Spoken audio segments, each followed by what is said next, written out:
La notion de coïncidence est, dit-on, une profonde illusion inculquée à l'être humain tout au long de sa vie. La société a constamment suggéré que certains événements se produisent uniquement par hasard, résultant de l'imprévisibilité ou de la probabilité statistique. Pourtant, secrètement, beaucoup ressentaient quelque chose de différent. Dans leur expérience, des moments semblaient trop précisément orchestrés pour être de simples hasards, comme des aperçus d'un ordre intelligent, habilement tissés dans le tissu quotidien de l'existence. Les exemples de tels phénomènes sont nombreux, le même nombre apparaissant partout, un appel d'une personne à laquelle on vient de penser, ou une ligne de chanson résonnant précisément au moment où son sens était le plus pertinent.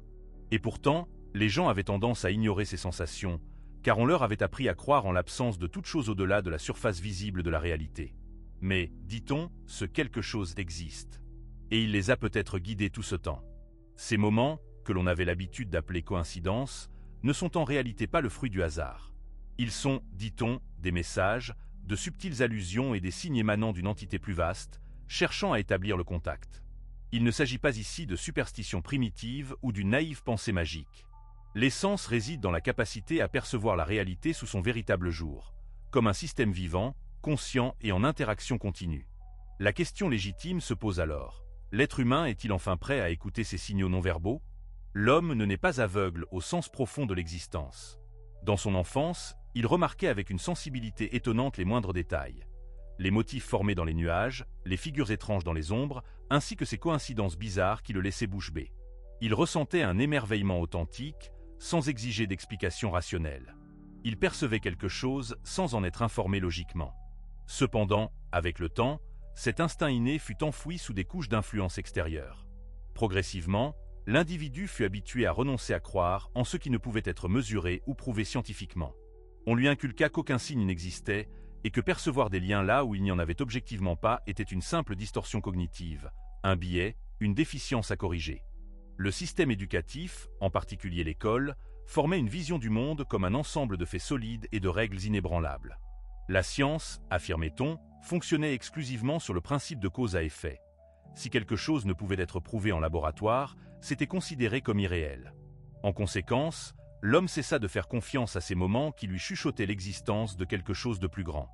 Il cessa de se demander pourquoi certaines choses se produisaient à un moment précis, et cessa de chercher un sens aux phénomènes qui échappaient à son contrôle. Et pourtant, malgré toutes les tentatives de suppression, ces signes n'ont jamais complètement disparu. Les mêmes nombres, les noms qui se répètent, les thèmes similaires qui reviennent encore et encore, comme un code caché, habilement tissé dans le tissu même de l'existence humaine. Cependant, lorsque quelqu'un osait mentionner ces phénomènes, l'entourage les attribuait immédiatement à une simple coïncidence. Et l'homme les croyait, car la foi n'est pas toujours un choix conscient. Souvent, elle devient un sous-produit de la volonté de survie. Dans un monde qui punit sévèrement toute manifestation d'étrangeté ou de déviation de la norme, il est beaucoup plus sûr de garder le silence que de risquer de passer pour un fou. Il est bien préférable d'enterrer ses questions et ses doutes que de se démarquer de la foule. Ainsi, l'individu a pris progressivement à porter une sorte de bandeau sur les yeux, bloquant les informations indésirables. Il apprit à faire confiance exclusivement à la logique, ignorant la voix de l'intuition. Il étouffa consciemment cette partie de lui-même qui continuait à ressentir la présence de quelque chose de plus significatif. Le système dans lequel la personnalité se forme prospère uniquement sur la prévisibilité. Il lui est vital que chacun suive le scénario établi, en se concentrant uniquement sur ce qui est visible, prouvable, et ce qui est important, monétisable.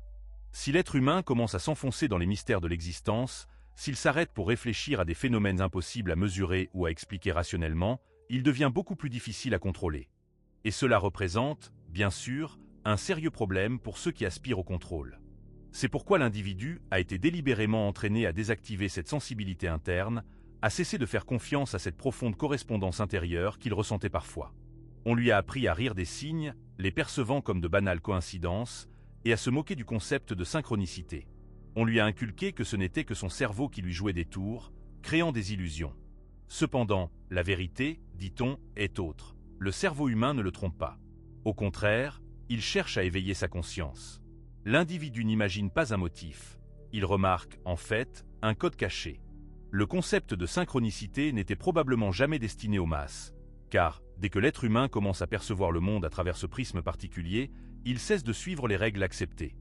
Il commence à remarquer comment l'univers le pousse subtilement, l'appelle, aligne son chemin de vie d'une manière qui reste invisible aux autres. Et soudain, Il ne se sent plus une victime impuissante du chaos. Il commence à réaliser qu'il fait partie intégrante de quelque chose de beaucoup plus intelligent, d'ancien, ayant un but et profondément personnel. Cela ne signifie pas, bien sûr, que chaque coïncidence est un message divin direct. Cela indique simplement que l'homme ne vit plus aveuglément, mais commence à voir le monde sous une perspective nouvelle, plus profonde. Libéré de la représentation illusoire de la vie comme une simple succession d'événements aléatoires, l'être humain parvient à une profonde prise de conscience que chaque instant peut receler un sens, à condition qu'il soit prêt à regarder attentivement. La raison pour laquelle la capacité à une telle perception a été perdue ne réside pas dans sa disparition totale, mais dans le fait que le monde l'a systématiquement désapprise. Cependant, même des habitudes profondément enracinées peuvent être modifiées. Il ne s'agit pas ici d'acquérir quelque chose de totalement nouveau, mais plutôt de se souvenir de ce qui était déjà connu, avant que les influences extérieures ne le fassent oublier. L'être humain n'était jamais destiné à errer en somnambule dans sa propre vie. Il était destiné à remarquer la trace des signes laissés spécialement pour lui, et à les suivre vers quelque chose d'authentique et de réel. Carl Jung, éminent penseur, a un jour remarqué: la synchronicité est une réalité constamment présente pour ceux qui ont des yeux pour voir. Il n'utilisait pas cette expression métaphoriquement, il la prenait au pied de la lettre. Jung, l'un des esprits les plus influents dans le domaine de la psychologie, n'était pas un simple théoricien. Il était un véritable cartographe de l'âme, un homme capable de percer ce qui se cache sous la surface de la réalité conventionnelle. Et lorsqu'il a introduit le terme « synchronicité », son but n'était pas simplement d'expliquer d'étranges coïncidences. Il révélait un principe fondamental de l'existence, que les mondes intérieurs et extérieurs ne sont pas des entités distinctes, mais des reflets en miroir d'une même intelligence profonde. Jung a remarqué quelque chose de très curieux dans le comportement de ses patients. Les gens vivaient souvent des événements profondément significatifs qui contredisaient complètement la logique ou la probabilité statistique. Par exemple, une femme décrivait un rêve de scarabée doré, et au même moment, un véritable scarabée frappait à sa fenêtre. Ou un autre cas, un homme, confronté à une décision de vie importante, rencontrait constamment le même symbole dans des contextes totalement sans rapport, que ce soit une chanson, un panneau publicitaire ou un rêve. Jung comprit que ce n'étaient pas des hallucinations ou des fruits de l'imagination. C'étaient des messages, des signes que quelque chose de plus profond organisait les intersections entre l'esprit et la matière. Il appela cela une coïncidence significative. Cependant, il ne s'agissait jamais de simple chance. L'essence résidait dans l'alignement. Les synchronicités ne se produisent pas par hasard. Elles se manifestent lorsque la psyché est activée, lorsque l'inconscient tente de percer le bruit de la vie quotidienne. C'est ici qu'interviennent les archétypes. Jung croyait que notre subconscient est programmé par des schémas symboliques, des thèmes universels, tels que la mer, le héros ou l'ombre. Ces archétypes ne se rencontrent pas seulement dans les histoires et les mythes. Ils se manifestent dans les rêves, dans le comportement, et même chez les personnes que nous attirons dans notre vie. Ils façonnent notre perception du monde et attirent à nous certaines expériences. Et quand quelque chose dans le monde extérieur déclenche un archétype, ce n'est pas seulement un reflet, c'est un appel, un moment où la réalité répond à une impulsion intérieure. C'est pourquoi les synchronicités sont ressenties si intensément. Elles ne sont pas aléatoires, elles sont précises. Elles apparaissent lorsque quelque chose en nous s'active, se manifeste ou subit des changements. Et plus nous devenons conscients de ces forces intérieures, plus les reflets extérieurs deviennent visibles. Rappelez-vous les moments de votre vie où tout semblait s'aligner de soi-même. Vous avez pensé à quelqu'un, et cette personne est apparue. Vous aviez une question, et la réponse est venue sous une forme totalement inattendue. Vous vous sentiez perdu, et soudain un symbole, un nombre ou une phrase semblait vous remettre sur la bonne voie. Ces moments ne sont pas des anomalies. Ce sont des points d'accès, des invitations à une conscience plus profonde. Mais on nous a appris à les ignorer, à croire que si nous ne pouvons pas expliquer quelque chose, cela ne peut pas être réel. Jung n'acceptait pas cette approche. Il voyait la psyché et le monde comme deux moitiés d'un système unique. L'esprit conscient projette du sens, et l'inconscient répond par des symboles. Le monde devient alors un miroir du paysage intérieur. Non pas métaphoriquement, mais énergétiquement, de manière synchronistique. Ce n'est pas de la magie. Ce n'est pas de la pensée magique. C'est une ancienne vérité intuitive que la science moderne commence seulement à saisir. La réalité n'est pas une machine, c'est un langage, et chaque synchronicité est une phrase écrite sur ce langage. Ce que Jung a commencé à découvrir était une vérité radicale. L'être humain n'est pas un observateur séparé de la vie, mais un participant actif d'un schéma vivant. Un schéma qui est à la fois psychologique et cosmique. Chaque pensée, chaque émotion, chaque image qui apparaît dans les rêves, tout cela interagit avec un champ d'intelligence plus profond. Et ce chant répond. Lorsque l'être humain entre en accord avec sa vérité intérieure, le monde extérieur commence à s'aligner en harmonie avec lui. Ce n'est pas une manifestation de l'ego. C'est une résonance. C'est la synchronicité. C'est le code originel du sens, non imposé de l'extérieur, mais éveillé de l'intérieur. Lorsque l'homme comprend cela, sa vie cesse d'être une succession d'événements disparates et commence à se transformer en une histoire. Une histoire écrite par sa propre âme, façonnée par les archétypes et reflétée par la réalité. Jung n'a pas seulement défini la synchronicité. Il a révélé l'architecture de la connexion. La question est maintenant, l'homme apprendra-t-il à la lire? L'univers ne parle pas avec des mots. Il parle avec des motifs, des symboles et la justesse du moment. Et si l'on est attentif, il parle constamment. La plupart des gens vivent en croyant qu'ils sont seuls dans leurs pensées, que le monde est indifférent à leur lutte ou à leurs questions. Mais ceux qui commencent à s'éveiller savent mieux. Ils commencent à remarquer que, lorsqu'ils sont à la croisée des chemins, un message leur parvient. Lorsqu'ils traversent une crise, une percée se produit. Et lorsqu'ils sont sur le point de s'écarter de leur chemin, quelque chose de subtil mais d'indéniable les rappelle. Ce quelque chose, c'est la synchronicité. Et c'est, en substance, le langage spirituel de l'univers. Ce langage n'est pas perçu par les oreilles et n'est pas vu par les yeux. Il est ressenti. Il se manifeste comme cette étrange connaissance que quelque chose est significatif, même s'il est impossible d'expliquer pourquoi. C'est comme un livre qui s'ouvre à la bonne page, ou comme les mots d'un inconnu qui font écho à une pensée qui nous a hantés toute la semaine. Ce ne sont pas des hallucinations. Ce ne sont pas des fantaisies. Ce sont des points de contact spirituels. Des confirmations brèves, mais profondes que la réalité est bien plus que ce que l'on a cru. Dans toutes les traditions spirituelles, il existe une croyance selon laquelle l'univers communique par des signes. Dans l'Égypte ancienne, les rêves et les présages étaient considérés comme des messages sacrés. Dans l'hindouisme, le temps divin est connu sous le nom de Kala. Non pas seulement le temps chronologique, mais un moment rempli de sens profond. Les cultures autochtones du monde entier parlent de la nature comme d'une force consciente. Les animaux, les phénomènes météorologiques et les paysages sont perçus comme des guides et non comme un bruit de fond. Même les traditions abrahamiques portent ce thème. Les anges apparaissent au bon moment. Les visions et les symboles guident les gens vers leur tâche divine. Le langage peut différer, mais le message reste inchangé. L'être humain ne vagabonde pas dans un monde mort. Il est en dialogue constant avec un monde vivant. Les synchronicités apparaissent souvent lors des éveils spirituels, surtout lorsque l'ancienne vie commence à se dissoudre et que quelque chose de nouveau tente de se manifester. Ce n'est pas un hasard si les gens signalent des signes étranges lorsqu'ils sont sur le point de rompre une relation toxique, de se lancer dans une activité créative ou de quitter une vie qui ne leur convient plus. Plus l'être humain est en accord avec son chemin authentique, plus l'univers parle fort. Mais pas parce qu'il s'active soudainement, il parlait tout ce temps. L'homme est simplement devenu assez calme pour l'entendre. Et pourtant, beaucoup de gens ignorent ces signes. Non pas parce qu'ils n'y croient pas, mais parce qu'ils ne se font pas confiance. Ils doutent de leur intuition. Ils rationalisent le message parce qu'il ne se présente pas sous une forme conforme à la logique. Mais le langage spirituel ne parle pas en formule. Il parle en résonance. Il parle en justesse du moment. Il parle dans les rêves, dans les chansons, dans les déjà-vus, dans l'énergie électrique subtile du moment qui semble trop précis pour être un hasard. Et lorsque l'être humain apprendra à cesser de demander « est-ce réel ?» et commencera à demander « qu'est-ce que cela me montre ?» c'est alors que le langage se révélera. Parfois, les signes sont de doux coups de pouce. D'autres fois, ce sont des sonnettes d'alarme qui secouent jusqu'au plus profond de l'être. Un vol manqué qui prévient une catastrophe. Une maladie soudaine qui force à ralentir. Une perte qui dépouille d'une fausse identité pour que l'on puisse trouver qui l'on est vraiment. Ce ne sont pas des punitions, ce sont des réajustements. La manière de l'âme de remettre sur le bon chemin lorsque l'on s'est égaré. Toutes les synchronicités ne sont pas agréables. Certaines sont douloureuses. Mais même les douloureuses portent des messages. Le changement est nécessaire. L'évolution appelle. La croissance est attendue depuis longtemps. Lorsque l'être humain commence à respecter la synchronicité comme une communication et non comme une superstition, il commence à se mouvoir dans le monde différemment. Il commence à demander des conseils et à écouter la réponse.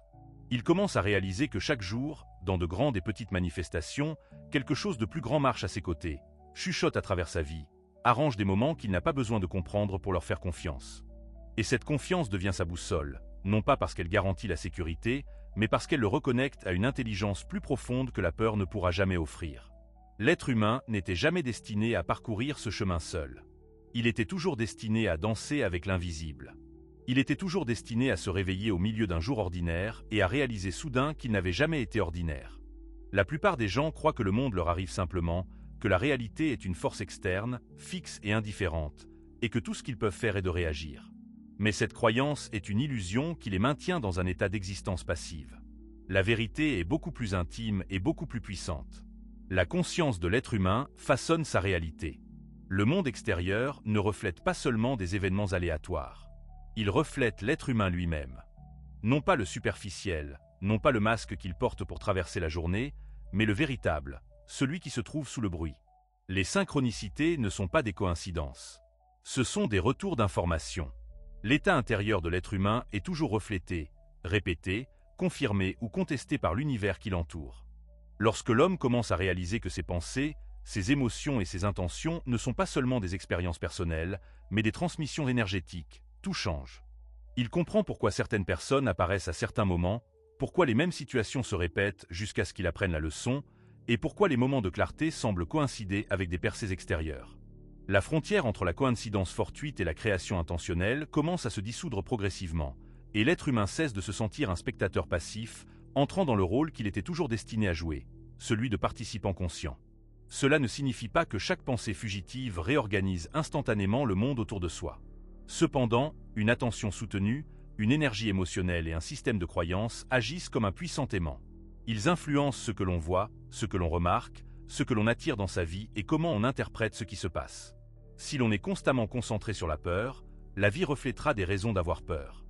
Si l'on est enraciné dans la curiosité et la présence, les synchronicités deviennent plus visibles, car la conscience est accordée à leur perception. La perception de l'être humain est une sorte de filtre, à travers lequel le sens se révèle ou reste caché. Plus il est aligné intérieurement, plus son monde extérieur s'aligne. C'est pourquoi les changements majeurs dans la vie coïncident souvent avec une augmentation du nombre de synchronicités. Lorsque les gens commencent à guérir leur traumatisme, à s'engager dans le travail de leur âme ou à se libérer des scénarios sociaux imposés, ils commencent à remarquer d'étranges signes d'alignement, indiquant qu'ils sont sur la bonne voie. Ce n'est pas seulement le cerveau qui cherche des schémas. C'est le champ énergétique qui réagit à un nouveau signal. La conscience de l'être humain est un instrument. Et lorsqu'elle joue en harmonie avec son vrai moi, la vie commence à s'harmoniser autour de lui. Cela explique aussi pourquoi les synchronicités arrivent souvent par vagues. Elles se regroupent autour des moments de décision, de transformation ou d'éveil. Elles sont comme des panneaux indicateurs sur une carte spirituelle que l'on avait oublié de porter. Et la carte ne mène pas n'importe où par hasard. Elle mène plus profondément à l'alignement avec son essence. Chaque synchronicité est le reflet de quelque chose à l'intérieur de l'être humain.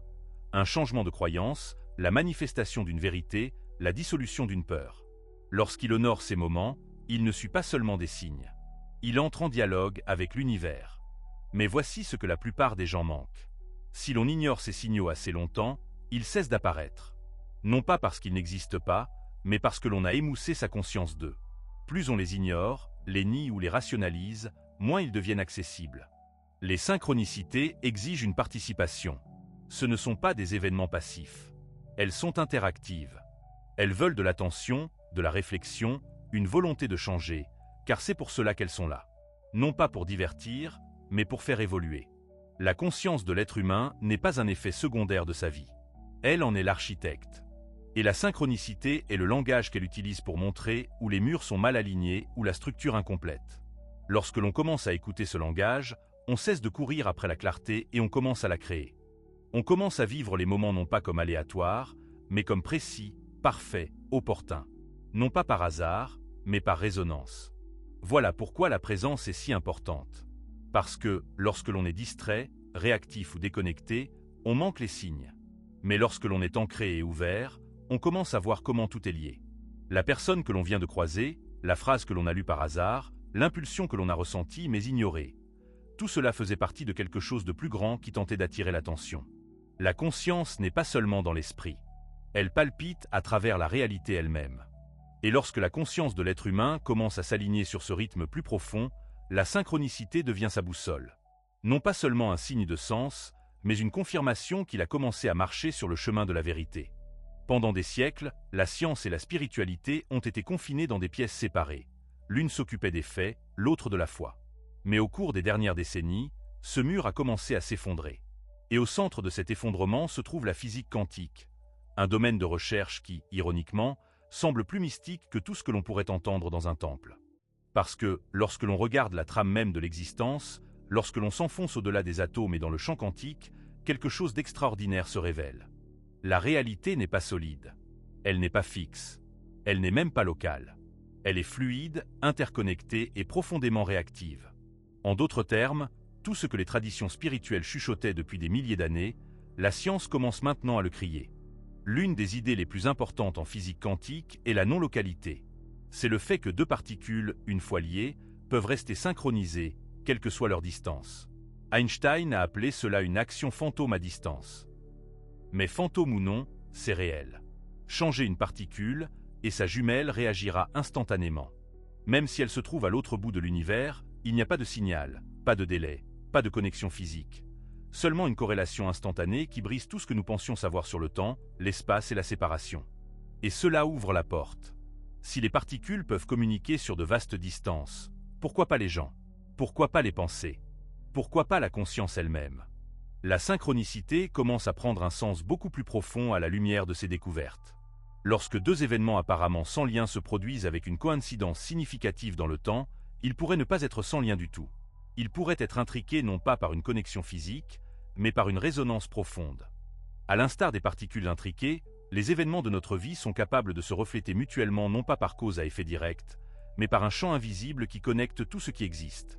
C'est ici que la mécanique quantique et le mysticisme se rejoignent, car ces deux domaines suggèrent que le monde n'est pas fait d'objets isolés, mais de relations, de vibrations, de probabilités et de vagues de possibilités. L'être humain n'est pas une entité fixe se déplaçant dans le temps.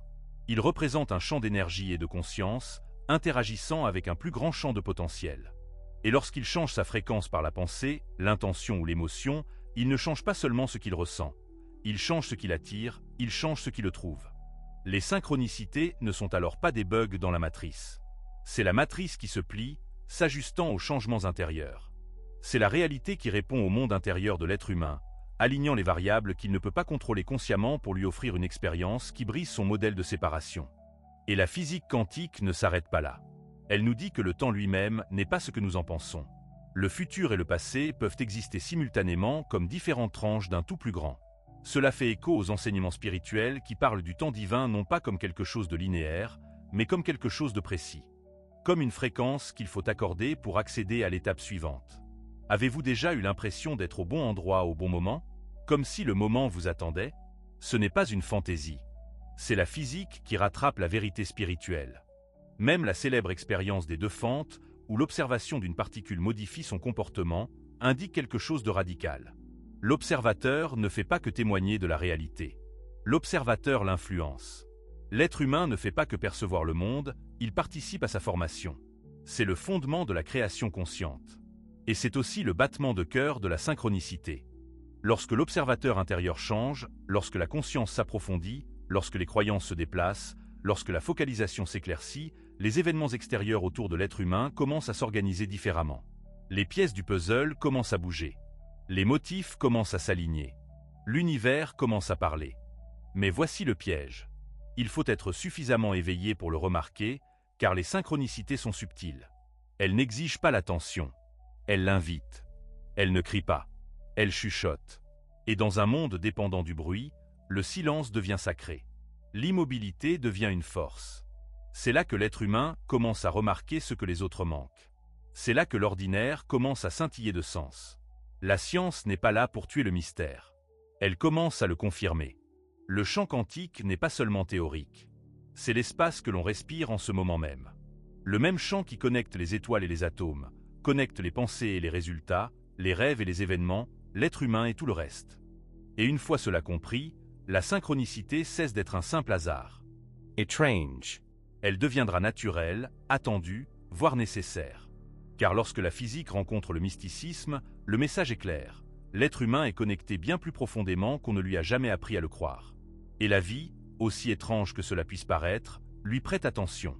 L'une des idées fausses les plus répandues concernant la synchronicité est qu'elle implique d'une manière ou d'une autre que tout est prédestiné. Comme si, parce que la vie envoie des signes, le chemin d'une personne était déjà tracé. Mais ce n'est pas le cas. La synchronicité n'élimine pas le libre arbitre, elle l'éclaire. Ce n'est pas un scénario que l'on est condamné à suivre, mais une conversation à laquelle on est invité à prendre part. Chaque synchronicité est un point de choix, pas un commandement. C'est l'univers qui dépose un petit caillou sur votre chemin, vous offrant un moment d'alignement et vous demandant « Allez-vous suivre cela ou l'ignorer ?» Le temps n'est pas aussi linéaire qu'on nous l'a fait croire. Nous pensons au futur comme étant devant nous, au passé comme étant derrière, et au présent comme un espace fugace entre les deux.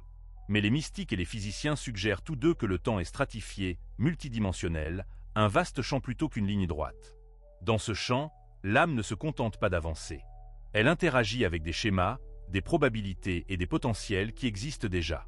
Les synchronicités naissent souvent de cette étrange danse entre les lignes temporelles. Une version future de vous-même pourrait vous tirer en avant par des signes. Une décision passée pourrait résonner vers l'avant, créant des moments de sens dans le présent, et d'une manière ou d'une autre, tout cela converge exactement quand il le faut. C'est pourquoi certains moments semblent électriques, non pas simplement importants, mais chargés, comme si le tissu de la réalité s'était aminci un instant et que quelque chose de plus profond avait percé.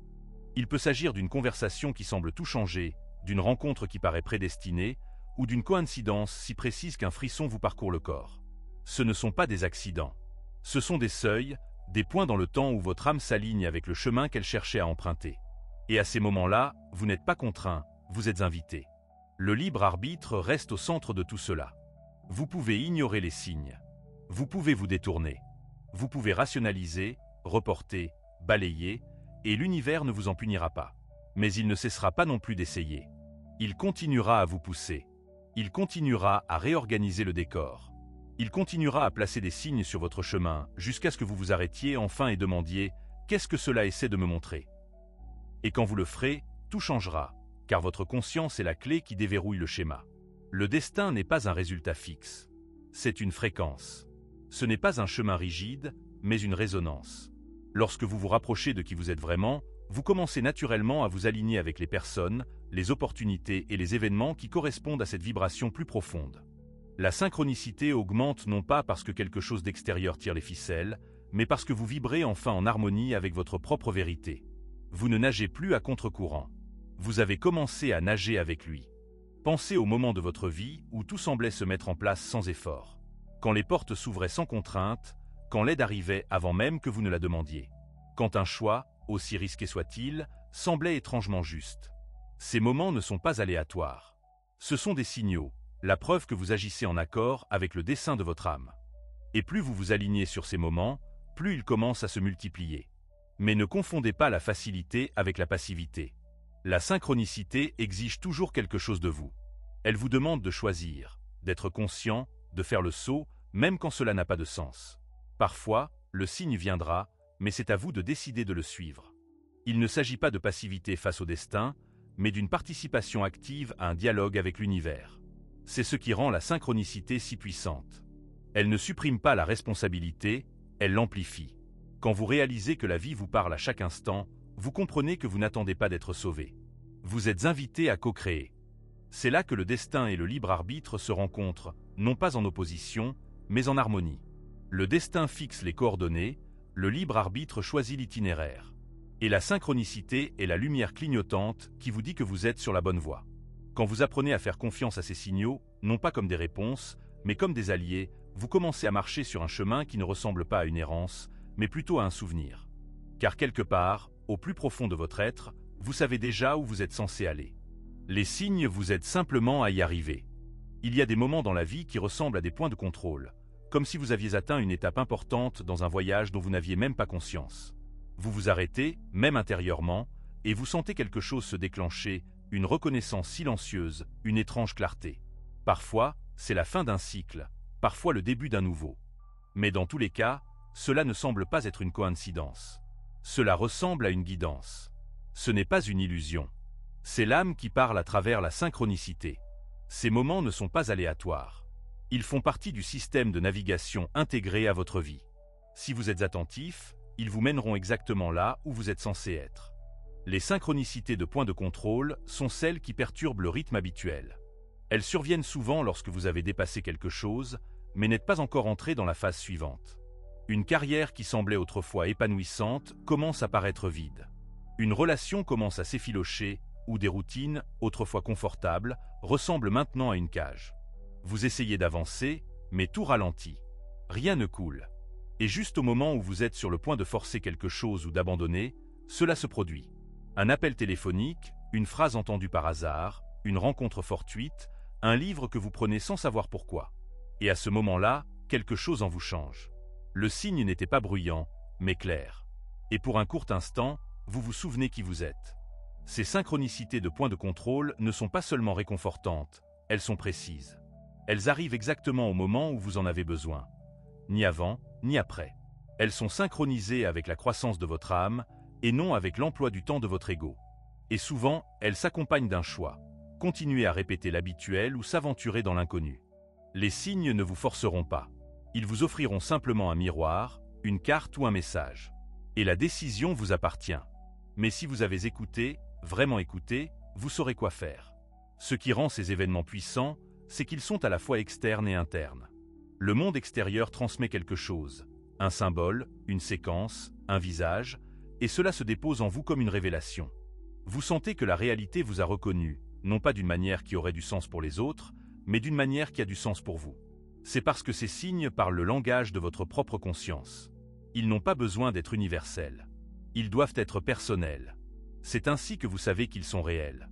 Certaines personnes s'attendent à ces moments comme à des coups de foudre, rares et merveilleux. Mais la vérité est qu'ils se produisent constamment. Ce qui change, c'est seulement votre capacité à les voir.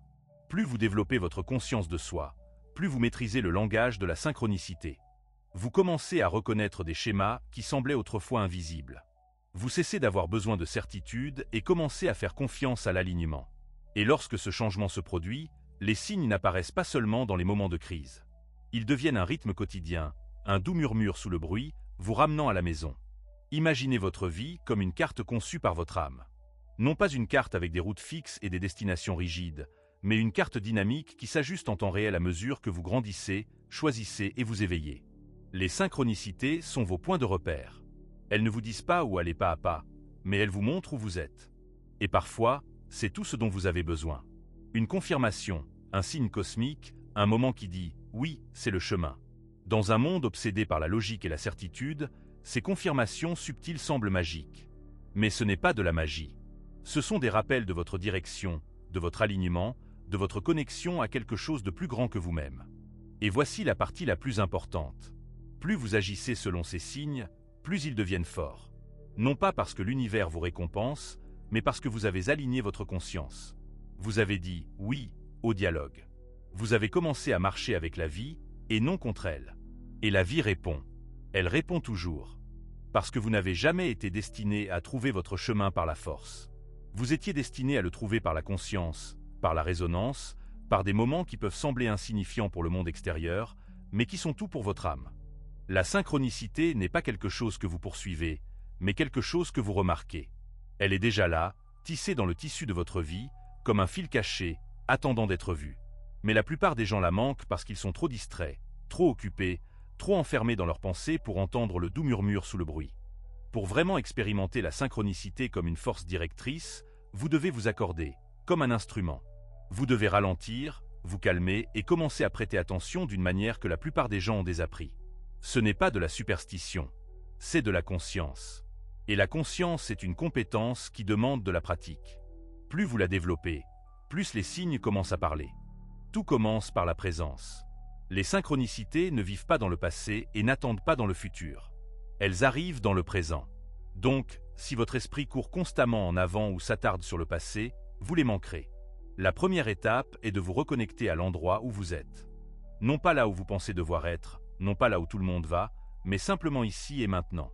Car les signes apparaissent dans le monde réel, et non dans l'imaginaire que vous construisez dans votre tête. Ils apparaissent dans les moments de silence, lorsque l'esprit se calme suffisamment longtemps pour que l'âme puisse parler. C'est pourquoi les gens expérimentent souvent la synchronicité lors de promenades dans la nature, de méditation, ou même dans le calme après une tempête. Quelque chose s'éclaircit, et soudain le monde semble vivant et plein de sens. Commencez à prêter attention à ce qui se répète. Quels symboles continuent d'apparaître? Quelles phrases entendez-vous constamment de différentes personnes? Quels rêves reviennent encore et encore? La répétition est l'un des outils préférés de l'univers. Il n'essaie pas de vous embrouiller. Il essaie de vous réveiller. Et plus vous commencerez à documenter ces schémas, plus ils deviendront clairs. Un journal n'est pas seulement pour les souvenirs. C'est une lentille. Lorsque vous notez les synchronicités, aussi petites soient-elles, vous commencez à voir les lignes invisibles qui les relient. Vous commencez à suivre votre propre évolution en symboles. Vous commencez à comprendre que la vie n'est pas aléatoire. Elle est réactive. Le rituel aide aussi. Vous n'avez pas besoin de cristaux ou d'encens, à moins qu'il n'ait un sens pour vous. Ce dont vous avez vraiment besoin, c'est d'un moyen de revenir à vous-même. Un espace où vous pouvez vous arrêter, demander des conseils et écouter. Peut-être 5 minutes le matin avec vos pensées. Peut-être allumer une bougie et respirer avant de prendre une décision importante. Ce n'est pas la forme qui compte, mais l'intention. La synchronicité est une relation bidirectionnelle. Si vous voulez que les signes parlent plus fort, montrez que vous écoutez.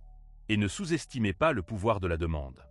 Demandez à l'univers un signe, non pas pour le tester, mais pour vous accorder à lui. Soyez clair dans votre demande, puis lâchez le besoin que la réponse vienne d'une manière spécifique. Les signes viennent rarement sous la forme que nous attendons. Plus souvent, ils arrivent par la porte de derrière, parce que nous avons failli manquer. C'est là une partie de la magie. On pense attendre une chose, et la vie vous donne quelque chose d'autre, de plus parfait que ce que vous auriez pu imaginer. Et enfin, il faut faire confiance à la sensation. Vous savez de laquelle je parle. Cette étrange étincelle dans la poitrine quand quelque chose clique simplement. Ce sentiment que quelque chose de petit signifie quelque chose de grand. Ce n'est pas une illusion. C'est une résonance. C'est votre monde intérieur qui reconnaît son propre reflet dans l'extérieur. Et quand on commence à honorer ce sentiment, quand on le laisse guider sans exiger d'explication, on commence à marcher en alignement, non pas parce qu'on a toutes les réponses, mais parce qu'on a appris à poser de meilleures questions et à écouter la réponse. Construire une pratique de la synchronicité, ce n'est pas contrôler la vie. C'est se rendre à une conversation qui a déjà lieu. C'est développer une sensibilité à l'architecture invisible de vos expériences. Et une fois que vous aurez commencé, vous ne pourrez plus jamais le désapprendre. Le monde ne semblera plus jamais aléatoire. Il apparaîtra comme un champ de sens, vivant de direction, de buts et de mystères. Et vous marcherez différemment, non pas plus vite, ni avec plus de certitude, mais avec présence, avec confiance, avec la connaissance tranquille que vous êtes exactement là où vous êtes censé être, et les signes seront là quand vous en aurez besoin. Il arrive un moment où la synchronicité cesse d'être perçue comme un événement aléatoire et commence à ressembler à un état d'être naturel. Non pas parce que les signes deviennent plus fréquents, mais parce que l'on devient plus éveillé. On n'a plus besoin de feux d'artifice pour se sentir guidé. On ne doute plus de l'impulsion intérieure qui nous dit de s'arrêter, de bouger, de parler, d'attendre. On a appris à écouter. Et dans cette écoute, une nouvelle façon de vivre émerge. Une façon qui n'est pas basée sur le contrôle, la prédiction ou la peur, mais sur l'alignement, la présence et la confiance. C'est là que la synchronicité cesse d'être un phénomène pour devenir une philosophie, un mode de vie enraciné dans une relation profonde avec soi-même et avec l'intelligence de l'univers. Vivre de cette manière ne signifie pas que l'on a toutes les réponses. Cela signifie que l'on a cessé de prétendre en avoir besoin. On ne court plus après la certitude comme une drogue. On reconnaît que la véritable force réside dans l'alignement, dans la volonté d'embrasser le mystère. On commence à se réveiller le matin et à se demander non seulement « que dois-je faire aujourd'hui ?», mais aussi « que me demande la vie aujourd'hui ?» Ce petit changement modifie tout. Il transforme la personne d'un consommateur passif d'expérience en un co-créateur actif. On commence à remarquer la beauté dans des endroits que l'on ignorait auparavant. On commence à voir du sens dans des moments que d'autres appellent banals. Et on se comporte différemment, non pas avec arrogance, mais avec révérence. Car on sait que l'on est en dialogue avec quelque chose de vaste et de sacré. Et cette connaissance nous humilie. Lorsque la synchronicité devient un mode de vie, la prise de décision change. On cesse de forcer les résultats. On cesse d'accepter ce qui ne résonne pas. On commence à choisir en fonction de l'alignement et non de la peur. Et quand on ne voit pas tout le chemin, on fait confiance au pas suivant. Car c'est ainsi que le chemin se révèle. Pas à pas, signe après signe, une petite manifestation de confiance après l'autre. On commence à construire une vie qui non seulement a l'air bien de l'extérieur, mais qui se sent vraie à l'intérieur. Une vie qui est guidée et non pas poussée. Une telle vie n'est pas bruyante. Elle n'est pas toujours évidente pour les autres. De l'extérieur, on peut toujours ressembler à quelqu'un qui va au travail, boit du café, paie ses factures, mais intérieurement, tout est différent. On se déplace d'un autre endroit. On répond à un autre rythme et progressivement, les autres le remarquent. Ils sentent quelque chose dans votre présence. Ils demandent comment vous restez calme dans le chaos. Comment vous savez quand prendre des risques, comment vous vous réconciliez avec l'inconnu. Et, peut-être, vous leur direz la vérité. vous avez cessé de lutter contre le courant et avez commencé à écouter les signes. Ce mode de vie ne rend pas insensible à la douleur. Il ne libère pas des difficultés, mais il donne une boussole dans la tempête. Il rappelle que même lorsque tout semble incertain, il y a des schémas qui essaient de vous trouver. Il y a une guidance qui essaie de vous atteindre. Et si l'on reste dans le présent, on saura toujours quoi faire ensuite. Non pas parce que cela a du sens sur le papier, mais parce que cela semble aligné avec son âme. L'histoire qu'on nous a racontée dit que la vie est aléatoire, que nous sommes seuls, que le sens est quelque chose que nous imposons à un univers mort. Mais cette histoire s'effondre. Et à sa place, quelque chose d'ancien et de vrai se lève. Une histoire plus profonde, où la vie n'est pas séparée de nous, mais nous parle à chaque instant à travers le temps, les sentiments, les symboles, les rêves et les étranges coïncidences, à travers le doux pouls de la synchronicité, nous ramenant à nous-mêmes. Si l'on veut continuer à vivre endormi, à courir après des objectifs vides, à ignorer l'appel, bien sûr, on le peut. Mais on ressentira toujours cette douleur, cette sensation silencieuse qu'il manque quelque chose. Cependant, lorsque l'on prend la décision d'exister en harmonie avec l'insaisissable, de prêter attention aux signes invisibles et de s'ouvrir au dialogue avec le cosmos, on ne découvre pas seulement sa véritable voix, mais on embrasse aussi son essence authentique. Il ne s'agit pas de l'image de soi façonnée par les attentes extérieures et les prescriptions sociales, mais de son moi véritable et profond. Cette partie de son être qui possède une connaissance intrinsèque et conserve des souvenirs ancestraux.